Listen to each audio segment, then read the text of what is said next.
Counter index favors alter ego. The counter index has been wrong, man. Like, I'm not even joking. Like, even in the RQ Geek Fam, it was 100% wrong. Well, so we have to see how it actually plays out in the Land of Dawn, because it is time. It is time. It is time for the three-faced masks to rise up once again. Will Wrecked be their save and grace, their answer to their shaky performance? We'll see as we jump into the Land of Dawn for game number 1 against the Sons of Gods. DEWA. Welcome to Mobile Legends! Getting a little intense there with the Whispers. Look at the battle spell. CC with a Purify. Not something we haven't seen before. Will be a bit more squishy, but with the backup coming in, the ability to just cleanse off any kind of crowd control in the midst of a big fight can be very important. But with Keys having the sprint here, that is, I think, is a good option, especially when there's so much catch-up potential coming in from the side of Alter Ego. So much catch-up potential. I don't know. When you said that, I just thought about actual catch-up. Are you hungry? What? No, It's kind of random. It was kind of random. Okay, You know, well, yeah. Anyway. back to the game. The mid lane clear potential definitely favors Keys over Krite. Looking at the emblems, this mid lane setup has been very popular. Agility and Wilderness Blessing, and then your choice between the Lethal Ignition and the Impure Rage. But Nino going full purple with the Quantum Charge. What though? With the Thrill. So it's a bit of a difference here. Flat damage against penetration.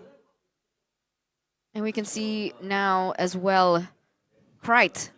Understanding that in terms of wave clear, sure, there is a little bit more of an advantage for Krite, but Krite, level 4, has a lot of ultimates to work with here. So knowing Krite and how aggressive he can and his adaptations in-game, I do believe that there is a case to be made for Krite and the Valentina. There's a case to be made? Ooh. Okay. Well, sure, we'll have to see how that matchup plays out. I think Cage will always have the first move when it comes to these rotations. But so far, Alter Ego is matching it really well. In these lore dances though, the Lilia is a very underrated source of poke damage. The fact that you can put your spell out and the explosion can come out later when you're in relative safety means that if they're trying to zone people away, like right now, they can do a lot of damage. Black Dragon from the Glooms as well. Over to Taz now. Gets out with the guiding wind, but Lanaya is on it. Taz, Death to his welcome late. Midnight Fury as well, but Lanaya secures it with Retribution. Taz going to be taking low K's. Also taken down. A good Petrify and a Furious Dive onto Rekt as he gets sliced and diced by Dixon and Lanaya. 2 for 2 as of right now. And Brazer's Wrath to get down on Pi, but he's able to walk out of this one. DEWA United were able to get the turtle, however, so essentially it's a 3 for 2, a small win for DEWA United in the first few minutes of the game and around that neutral objective contest. And at this point, what will Alter Ego do next? Because technically when we're talking about wave clear, the Matilda does help with the wave clear, does it not? And should that not help in rotations as well? It does help, but against the Lilia, with the spammable nature of the spells, it's still hard to really match up. Even if Novaria or Vexana do show up, they have an advantage when it comes to how easily, how many spells is required to actually clear the wave out. But Lilia can still very much clear the wave in no time at all. So when it comes to that, I feel like that allows Drian to be a lot more freely roaming around the map, knowing that he's not really essential to the wave clear priority in the mid lane. Yeah, we can actually see that coming through here already. Very quick to the top side. Lanaya, however, Chomped up, thrown back, but it's Taz who gets caught now, has the guiding wind to get himself out of there, but DEWA, again, pushing the pace very early on. That's a Hawk's Claws in the inventory of Watt. A lot more sustainability and very deceptive tankiness in the next big fight against Nino. It's a Wind of Nature Rush. Huh. I don't think I've ever seen that. On a Brody, yeah. I guess against the Yutong, against the Roger, he just against Lanaya on the Fredrin as well. He just feels that much of a threat, and he's trying to counter the big dive potential. But as a result, he's not gonna be outputting a lot of damage in these fights. what's your take on this? Wind of Nature, Brody early. first item. Not a fan. Personally, not a fan. But we'll see how it works out for him. See, it would make sense if he actually wants to participate in these team fights. He is rotating, but I don't think he's... We'll see. DEWA holding onto the turtle. Brody already in the mid lane, wants to participate in this team fight. The Black Dragon form gets popped in. K's doing some damage. The Glooms as well. Retreat battle. Taz wins it. Gets the guiding win to safety, but gets engaged on. That's an Appraiser's Wrath. The Furious Dive. Everything. And a kitchen sink thrown at him. Nino just clearing out the mid lane. So, not participating in the fights. Not yet. 0-1 trade in for DEWA United.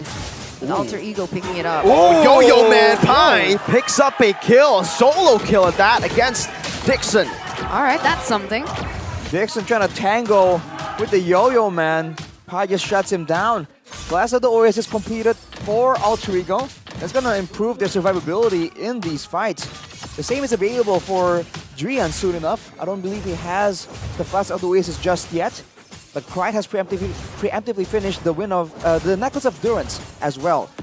So even the regular healing coming in and the regeneration coming in from Fredrin, from Yuzong, everything has been mitigated for now. But Alter Ego, that means that they're itemizing very defensively, right? NOD for Krite, and then we see the Wind of Nature for Nino as well.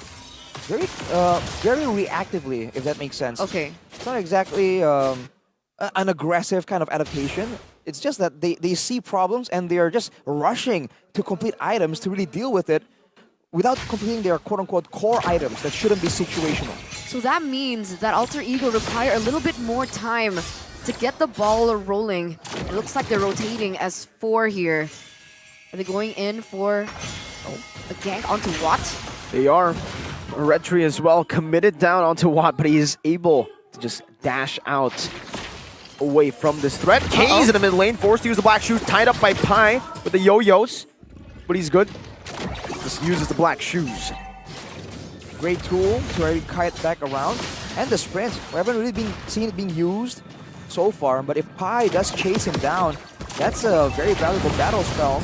And he can use it to chase down over long distances as well. Now when the turrets are still up, you don't really see the value of it, but the longer the game goes, I feel like that sprint does have more of a value. And you have to remember, it has a lower cooldown as well by about 20 seconds. That all adds up.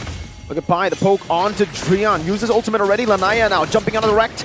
Giving the shot some damage, but the Detonate is welcome. Will be used by Taz now. Black Dragon form comes in as well. Taz getting the guiding win. No Detonate is welcome to contest, but Lanaya is so low. Pi dealing some damage now. Taunted up, knocked up. Good Purify from Pi. Disengage again. And Alter Ego take control. Lanaya super low. Get some healing from Drian on that Minotaur. Walking back up with a taunt and a dash. That's Drian with a flicker over to Taz, but the guiding win is there. Still going to be cancelled out. A 3-man, but Taz still gets it despite the Appraiser's Wrath. A big fight ensues now as it's a flicker forward and a torn apart memory from Nino. That's insane. It's a 2-for-0. Taz was a level below, by the way, and that was Appraiser's Wrath with the Retribution coming in from Lanaya. That was a big steal from Taz, and that's Alter Ego now with a 2K gold lead.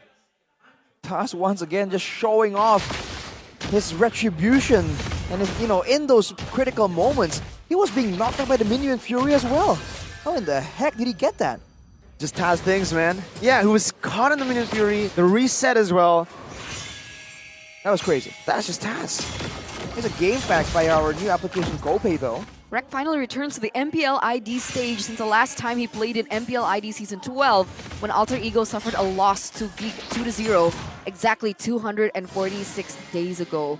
And now he's back and it's looking quite good for Alter Ego so far. The comeback, the switch in momentum is definitely showing for Alter Ego despite DEWA United being able to control the tempo of the early to mid game. But now, with Alter Ego pushing up in the top lane, it looks like Watt will be unable to defend his own tower. Lanaya's rotated over as well, trying to defend it, and will be able to do so. Just uses the ult, gets out, man. He just really wants to tie Drian and Watt together there. A little bit of a nuisance here, Pi.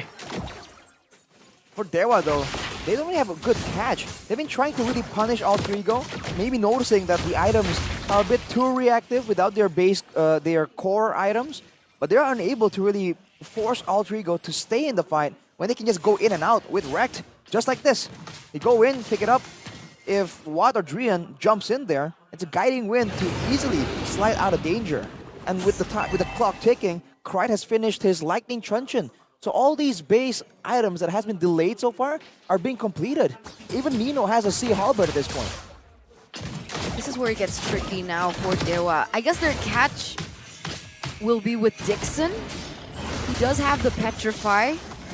There is some CC coming in from Lanaya. But there is so much more tools that Alter Ego can work with when they go in for a 5v5 team fight. Oh, good taunt on Pi, trying to go for this initiation before anything. Knows that he is on the Purify, not the Vengeance, so he's susceptible to these kinds of engages. Nino, though. Sea Halberd and the Meltic Roar, a different build. K's trying to punish that. Ooh, not able to. He's the one who gets punished. He's the one who gets forced to use a Black Shoe. There's still a lot of damage coming in from Nino. The Sea Halberd does maximum HP damage as well, by the way. So against the Minotaur, the Yuzong, and the Fredrin, especially the Fredrin and Minotaur, who likes building a lot of max HP, it's a pretty valuable pickup. And of course, the raw stats from it is very nice to have in these situations. The situations, this dance around the neutral objective. Taz level 13, Lanaya 12. He's a level below up until this point. DEWA can easily go for a 50-50 with Lanaya and the Appraisal's Wrath. Both teams still feeling each other out here. Watt forced back the poke from Alter Ego. And the way that they rotate around these objectives have been phenomenal. These are one of the underrated things about the Lilia. The map vision, right? Her glooms can open up, and so Alter Ego cannot really utilize that bush to the way they want, to their liking. So they have to find a different angle if they want to go for a backdoor. Lords have health though. And the slow push is built up top, so DEWA, they need to make a decision. Well, it looks like it's going to be reset once again. But for DEWA, if they want to go and trade some damage, get some poke in, oh, there's healing, but look at that Dixon. Tied up already with Dixon now. Oh, just deleted. Midas Fury catching 3 though. Taz very low. Watt doing some damage now with the Lycan form. Out to Taz. But Taz still stays focused on the Lord. Gets it. Watt is not dealing enough damage and he gets obliterated by Nino. A triple kill for the man who had a win chant early. That's nearly a wiped out Arashi. 4 for 0. They get the turtle, they get the Lord to boot, and now they're pushing in with all the advantages that they were able to secure earlier on. His damage coming through. I mean, Pi was doing work as well in the back line. And look how much damage Krite is already doing onto Keys. And it was so easy for him to dive in and dive out, weave in and weave out, with the help of Rekt on the Matilda. That's a massive moment for Alter Ego right there. 10k gold lead! It's the Lord, but it's also all of these structures, one base turret, and full control over the map. That one sequence has put DEWA in full defense mode in their base. And if you look at their composition, they're not designed for this. Alter Ego, they might just force a fight, brute force it. Kaze gets brought back all the way, forced to use Black Shoes every single fight before the fight even ensues. They're able to bait away the Black Shoes and take it out of DEWA's resource pool. They're still pushing. The Lord in the bottom side going to be able to take that inhibitor turret as well. The Lord pushing in. Taz looking for an opening. 13 minutes, forcing a desperate. Oh my god, Dixon almost just got shot down from the air. A big chop from Taz, now throwing Lanaya back to the team as Nino deals damage in the back. And the Bracer's back, putting him a little bit of HP as Dixon jabs in with the Furious Dive and the Petrify. But Nino, again, is so sustainable. Pi, once again, dashing in. Rekt trying to give the opportunity for the rest of the team to go for the base. But a minute away, it has been cleared out. While the Lycan form gets shot down again. Nino is on a roll, and the Yo-Yo Man is too. Sir Pi diving in the base, locking Dixon down and forcing him to stay in the base, to stay in the fountain. Alter Ego in a dominant fashion take game 1. They strike first, ladies and gentlemen.